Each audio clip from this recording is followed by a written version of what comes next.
Wow, have you seen this girl fight? She takes that sidekick off the lead leg and just spams it out at head level, body level, dominates and controls her opponent until they are leaking down the face with blood. We have to talk about two elements here. Number one, how do you fight somebody like this? Somebody so dangerous with a sidekick that can just be up here and blasting out at any height. And number two, how do you do that? Is it something you should be adding to your training to make sure that you can pick that kick up and blast it up to head or body level anytime? For all those martial arts enthusiasts who are looking to take their striking skills to the next level, look no further than Strike Ready. Right now we have a spring deal where you can grab my offense course and my defense course, each of which features 25 videos teaching you how I won belts like this. This is available for the spring. Grab those two courses and up those skills. Now we are talking about Mona Kimura, and she is from Japan and she has a lethal sidekick. One that you almost look and go, holy smokes, is she just a video game character? Just when you get somebody who hits the same technique over and over and over and over and somehow it works, she kind of looks like that.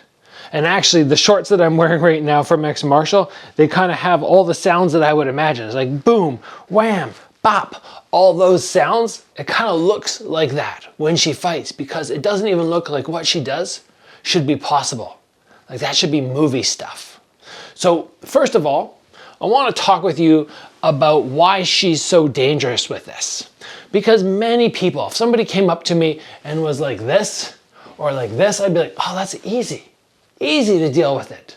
But the problem with her is she is not only good at this and awesome range control, she is also dangerous in the way that she can come out of bad positions with spinning techniques. So sometimes we'll see her, she'll be here and she'll be up and the person rushes her and then she just whips around into the spinning backfish. She has an exit plan. In addition, she can come out of this technique here and bop right into that cross. She has decent hands. I've never seen her execute 4, 5, and 6 in a row, but when she lets the 1, 2 go, she can be here and then just pop out. That's dangerous. So nobody can just go, oh, okay, she only has a sidekick. And all I have to do is get past that sidekick to be safe. That would be a normal tactic with anybody who chooses to fight like that. So let's talk first about how you go about defeating an average person. Not this Mona girl, because she is not average. See, she is exceptional, beyond exceptional to be able to do what she does, but anybody who would normally do this.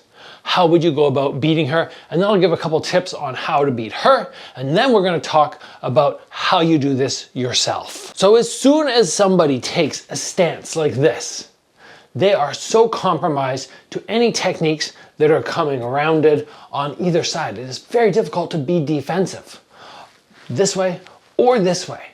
Up the middle is not too difficult because most of the people, they'll either just lift their leg up and this provides a block down low, provides a check, or they'll have this hand out here, which is going to make it very difficult for you to get any straight shots down the middle. So what you want to be thinking is sideways attacks coming around as opposed to right up the middle with these people. But the problem is very often rounded techniques require you to get a little bit closer. And all they have to do is, boom, throw that sidekick right down the middle, hit your stomach. So what are possible solutions to get around somebody who just keeps hitting the sidekick? Well, number one, if you want to just chop down at the leg, you're gonna have to come behind. You come and you kick out this direction, not this way, because right here, you're just gonna hit their knee or their shin. So you come and just blast that leg out. You just blast that leg out. And you're gonna wanna throw a couple fakes first, most likely. But if they're picking their leg up like this and just holding it, guess what? You don't have to get to body kick range. You just have to get to the range to hit this. So you will be able to kick this leg if they lift it up, but they won't be able to hit you. Imagine I'm right here, this is my body, and I have my leg up here. So that means this person just has to be back here, and they're so far away. So if you get somebody who spams, make sure that as they lift his leg up to throw the kick, you just blast it from behind, blast it from behind. They won't be able to do anything with that. But not everybody just leaves their leg up. A lot of people will just be light like this. They'll have this ready for as soon as you go firing in. What I like to make sure I do in these instances is fake my attack. And that could be me just pumping forward, could be me sliding my leg, and I'm trying to get them to lift this up. Once this is up, it's about me making sure now that I wait for the kick to drop down, right? If they lift and they're holding it, they're ready. But as soon as they start to drop, that's when I'm gonna mount my attack. And most likely that little stall, kind of like, oh, and then go, is going to work. In addition, I can cut angles. Because when somebody's here, yes, they could throw up the middle. When they start having to go, okay, I have to kick here, or here, or here, that's a whole new ball game. And it makes it much more difficult for them to just lift and fire. So if you are squared in front of somebody, instead of rushing straight forward, maybe you give a little fake and then you cut the angle. Or you give a little fake and you cut the other angle. Or just from here, you start circling sideways quickly, you're out of range, you just start the circle, and then cut that angle a little bit more aggressively straight in. Somebody comes around it, whoo, and then they cut in here, they're gonna have to very much change the angle of their kick, which is possible, but significantly more difficult than that straight line attack. Now, very often, even if I am taking that straight line attack, I know what technique is coming, right? When somebody does this, I know it's coming up the middle with a sidekick. All I have to do is jam that. Sometimes easier said than done in terms of the confidence you need, but instead of walking straight forward where they can hit me here, or then I go to block it and they hit me here, I keep my hands up, I bring my knee high, and I just rush. Now, if you did a rush forward, they would hit you in the stomach and they'd knock you over. But because this leg is in front, what it's gonna do is make them, a kick that would extend fully is now gonna land jammed because that knee is out there. And when this jams, it's not gonna have the same power. So even if you get stopped suddenly, they're not gonna be able to recreate distance great, and you come from here and you rush and then you keep pushing forward and keep jamming that distance. Again, these are tactics for somebody who does not have great hands and is very good on a side kick.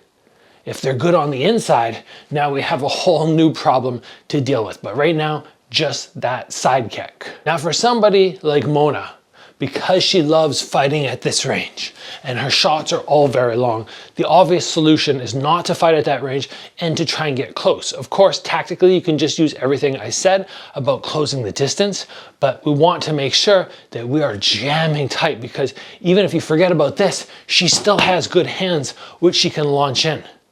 So you have to be very, very aware of that and make sure that once you start your pressure and she starts backing up, you continue with that forwards pressure. Now, I'm not gonna lie, fighting somebody with her style is already difficult. Fighting somebody with her style that's very good, very, very good, is, oh my gosh, so difficult. And then add in the hands, man, nightmare. But we do see sometimes where she gets a little bit frazzled and will sort of give up her back, as opposed to standing and exchanging, and that sort of leads me to believe that she's not super comfortable standing in here and throwing down hands. She'd rather bail and get out and recreate that space. So the solution with her is going to be jam the distance and fight from the inside, even though that will be very difficult. Now, for somebody who is wanting to train this, one of the most exceptional things that she can do off this kick is, number one, when she lifts, you don't know what height it's going to be coming at. Very often that's easy to tell, right? You lift and you're like, oh, it's coming at the body as opposed to the head. But she's able to angle her kick upwards, so it sort of comes like this, as opposed to really high. And that is something that you could absolutely train. Just bring your leg up to here and then see if from this height, you can switch levels very quick. Putting that side kick up to face level is a very unpleasant way to take a kick, because that foot is so hard on the bottom and the surface is much wider than a front kick. Front kick very often will miss or slide off, but a side kick is going to come right up the middle and catch you with something very unpleasant. So you train keeping your knee fairly low, not trying to crank it up really high. Flip the foot over, and then from there, pick your height. In addition, what she does very well is holding and balancing. So you could go, all right, I'm going to train just from here, going low and then going high. Whoop, there's my balance already faltering. Lock it in, all right? Low, high, low, high. And just trying to start with that. Many people will go, well, that's way too hard for me, Gabriel. So the next thing that you could do to downgrade it is just to take your leg, you're gonna come on this angle here, and just pick it up, hold it down low for about 5 seconds, and then go high for a few seconds, and just transition back and forward and start building those muscles. And then if you're looking to get that little bounce down that she has, which is her just lifting and shuffling forward, you just start on one foot with this leg down low. And just practice sliding, sliding, sliding, sliding. Many people cannot do that because they do not pivot fully. If I keep my foot sideways on a 90-degree angle, I can't slide very well. But as soon as I take a 180-degree angle, now I can from here slide forward. My foot never disconnects from the ground, but the heel does. Start with your foot slightly off the ground and then work leg up. And then when you get to the certain range that you want, you could throw a kick at either level. So I just come in, or I come in, or maybe I throw two. Something like that. This is, stuff I have not done in a long time. We used to do this in point fighting, but it was obviously light. My body is not used to this anymore, so it's not looking great, but you guys get the idea. Now the last element that I really like is her ability to stand her ground and switch levels. So once she's here and she has this out, she can go here, and then her opponent's like, oh no, my face. They lift their hands up, boom. She comes down to the body, or she hits them in the body and then comes right up to the head. All of this is good training in the sense it helps develop balance and strength and so many other things. But fighting from this stance the whole time for the average person is a terrible idea because defensively you are so compromised. So if you're somebody who wants to try, okay, maybe I'm in this stance, I'm fighting normal, I switch, I hit him with a couple, I switch back, or maybe you learn to kick off your lead leg. So you're here and then you can just fall back to square. From here it's so much easier to defend in terms of checking, blocking shots at head level. I turn to here, I lift that leg up, I come back to here. Transition from side to side. You train all this, you're not gonna be as good as her, but maybe you will get better. I have not seen anybody who can do what she does to opponents. Even somebody like Stephen Wonderboy Thompson, who had a great sidekick, he was never doing anything like this. So her skill level is incredibly high. Of course, I don't know how good her opponents are. They're fighting in K1, so they're pretty darn good.